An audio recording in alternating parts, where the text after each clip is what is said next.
So Cuba is an island country located off coast of Florida, and it was a capitalist dictatorship led by General Batista.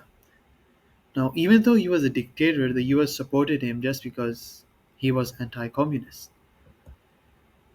Around this time, what happened was that US and the USSR both had developed both nuclear weapons and missiles that could be launched from submarines. So if one country nuked the other, the response would also come. It was something known as mutually assured destruction, aka MAD. Now, both sides has also developed spy technology, and US has placed short-range nuclear missiles on the USSR's doorsteps in Italy and Turkey. In 1959, the communist leader Fidel Castro finally overthrew Batista after a struggle lasting 3 years. Now, his main desire was to, secure his power and improve his country. And that's why many people, in fact, the majority, supported him. And because of this, he was able to easily eliminate his opponents along the way. But at the same time, relations with the US got worse because of two main reasons. First reason was that thousands of Cubans who did not, like Castro, basically his opponents, they fled to the US and began lobbying to overthrow him. And Castro also took over the landholdings and properties of several American companies in Cuba and had them redistributed amongst his supporter peasants.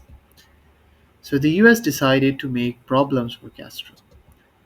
They started damaging sugar plantations in Cuba, and they told American companies in Cuba do not cooperate with local companies.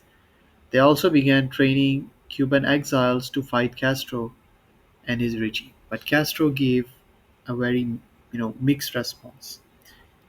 Instead of you know attacking US or giving them threats, he allowed them to keep their military base in Cuba in Guantanamo Bay, and he assured them that all Americans in Cuba would be safe.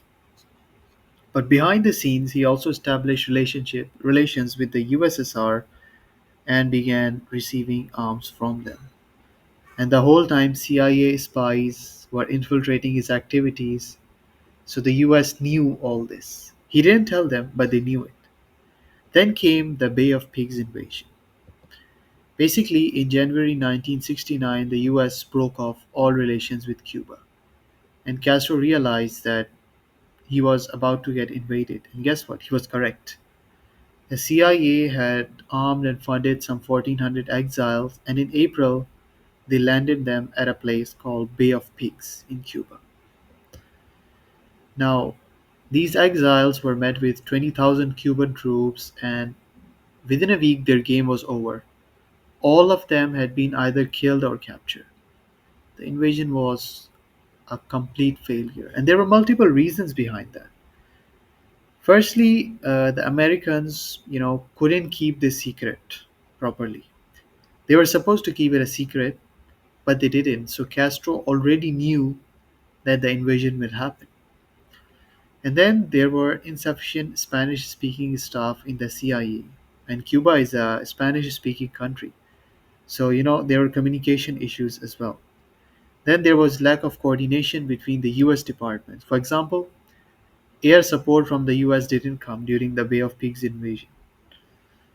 And then the CIA had, you know, decided, they had told the president also that if we land these exiles, then trust us, there will be uprisings against Castro all across the country and he will be overthrown. But that never happened. In the meantime, Castro realized that the US won't tolerate him and will surely make problems for him in the future as well. And he also considered Kennedy a weak man because instead of confronting him directly, Kennedy was using the exiles as a proxy. So Castro deepened his ties with the USSR and they began flooding arms into Cuba. But not just arms, they also sent 5,000 Soviet technicians who could repair these, facilities and weapons anytime needed in case of emergency. The US was watching all of this and wondering, what if nuclear weapons were the next? Because they gave him everything: jets, tanks, guns, all of it. On September 11, Kennedy warned the USSR in case they tried to install nuclear missiles in Cuba, and the USSR replied, "We haven't and we don't have any intentions to do so." Except that wasn't true. On 14 October, US spy planes discovered structures that looked like missile facilities. And the progress was very rapid on these facilities. Experts calculated that it will take maximum 7 days for the missiles to be ready and launched towards the US. And spy planes also detected some 20 Soviet ships heading to Cuba. On 16th October, they gave this information to Kennedy, who quickly made an executive committee to discuss the situation. 4 days later, Kennedy decided he will blockade Cuba, and 2 days later, on the 22nd October, he implemented the blockade and addressed the nation about it. Just the next day, on October 23, Kennedy received a letter from Khrushchev saying, "There are no missiles in Cuba and Soviets will not observe the blockade." The next day, the blockade began. A Soviet ship carrying missiles was accompanied by a submarine and they approached the 500-meter blockade zone. But then, unexpectedly, at 10:30 a.m., all the ships suddenly stopped or turned back. At the same time, aerial images showed very rapid progress on the ground facilities that the spy planes had detected earlier. On 26 October, Kennedy received a very long personal letter from Khrushchev saying, "These missiles are only for defensive purposes, but if the US lifts the blockade and promises not to invade Cuba, then he can reconsider getting rid of those missiles." The same day, Kennedy would receive a second letter from Khrushchev saying USSR will remove its missiles from Cuba in exchange of the USA removing its missiles from Turkey and Italy. And the same day, an American spy plane is shot down and the pilot is killed. And although there were many people in Kennedy's cabinet, they were saying we should just attack Cuba. He was like, no, let's give diplomacy another chance. On 28 October, Khrushchev announced that he is removing the missiles from Cuba for the sake of restoring peace. But the truth is, Kennedy had to secretly remove the missiles from Turkey and Italy as well, but the condition was simple. Khrushchev could not mention this in public. Now, the outcomes were various for the parties. For the USA, Kennedy became a hero in his country for preventing a nuclear war and, for forcing Cuba to get rid of those missiles. But at the same time, he did have to remove his missiles from Turkey and Italy, and his NATO allies weren't happy about it. And he also had to recognize Cuba as a communist state right in his backyard. He couldn't do anything about it. For the USSR, on one hand, they managed to protect Cuba as a communist state. They managed to privately, convince the US to remove its missiles from Turkey and Italy as well. But there was the other side to this as well. Soviet commanders were very unhappy. They thought that their nation had backed down under US pressure, and they didn't like it. And the USSR was still lagging behind the US in arms race. Furthermore, on one hand, Khrushchev was a public hero for making peace and preventing war. Inside the party, things were different.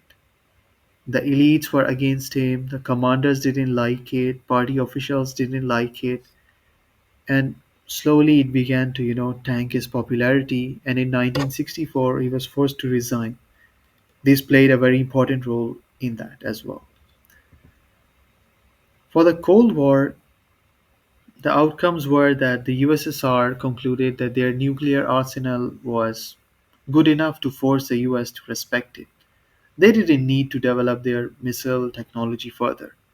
That's what they concluded. And both US and USSR decided that they should avoid direct conflict as much as possible by engaging through proxies whenever necessary. And although tensions still continued, some steps were taken to reduce the risk of a nuclear war. The Nuclear Test Ban Treaty was signed in 1963 to limit nuclear tests, and a permanent hotline was laid from Kremlin to White House for communication to prevent nuclear war.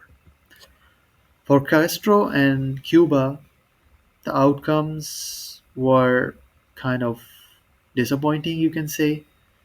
He didn't like that Khrushchev and Kennedy made a deal without really consulting him, but he had to agree with it because his country needed Soviet support.